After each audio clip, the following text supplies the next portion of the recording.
سیدنا عمر بن خطاب رضی اللہ تعالیٰ عنہ کو اس بات کا پتہ چلا کہ حج کرنے کے لیے ہزاروں لاکھوں جو آ رہے ہیں پورے عالم اسلام سے ان کے زمانے میں، وہ بیچارے حج کے مسائل پوچھتے ہیں۔ اب مختلف صحابہ ہیں اور ان کے شاگردوں کی ایک بڑی فوج ہے، ہزاروں کی تعداد میں لوگ مسئلہ پوچھتے ہیں، اور جس کے علم میں جو کچھ صحیح ہوتا ہے وہ بتا دیتا ہے۔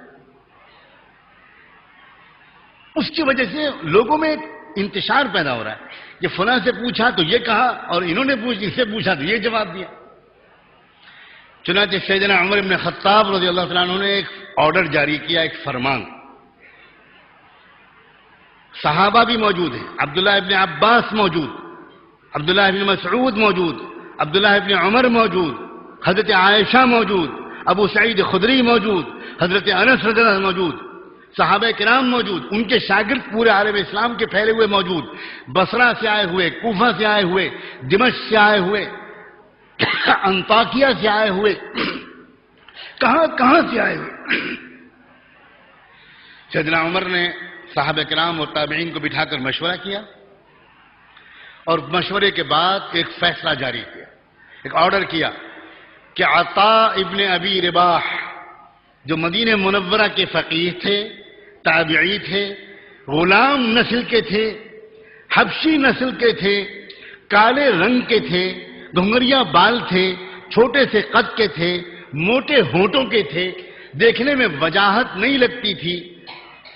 کوئی خوبصورتی نہیں لگتی تھی، کوئی شخصیت نہیں لگتی تھی۔ سیدنا عمر نے حکم دیا عطا ابن ابی رباح کو اجازت دی جاتی ہے کہ وہ فتویٰ دیں اور مسئلے بتائیں، اور سب کو حکم دیا جاتا ہے کہ عطا سے مسئلہ پوچھیں، اور عطا کے نمائندے اتنی جگہ پر بٹھا دیے جائیں گے تاکہ جن لوگوں کو عطا تک پہنچنا ممکن نہ ہو وہ عطا کے نمائندوں کے ذریعے اپنا سوال بھیجیں اور عطا جواب دیں۔ اور اس کے بعد کہا اگر اس کے علاوہ کسی نے مسئلہ بتایا تو عمر کا کوڑا اس کے سر پر پڑے گا۔ یہ ہے امت کو سنبھالنا، انتشار سے، کنفیوژن سے، اختلاف سے، غیبت سے، پھوٹ سے۔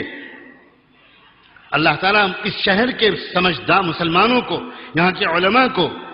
یہاں کے بوڑھوں اور یہاں کے جوانوں کو، اور یہاں کے عمائدین اور ذمہ داروں کو کچھ سوچنے کی توفیق دے کہ آخر اس شہر کو اس بری طرح اختلاف میں مبتلا کیوں کیا جا رہا ہے، وجہ کیا ہے۔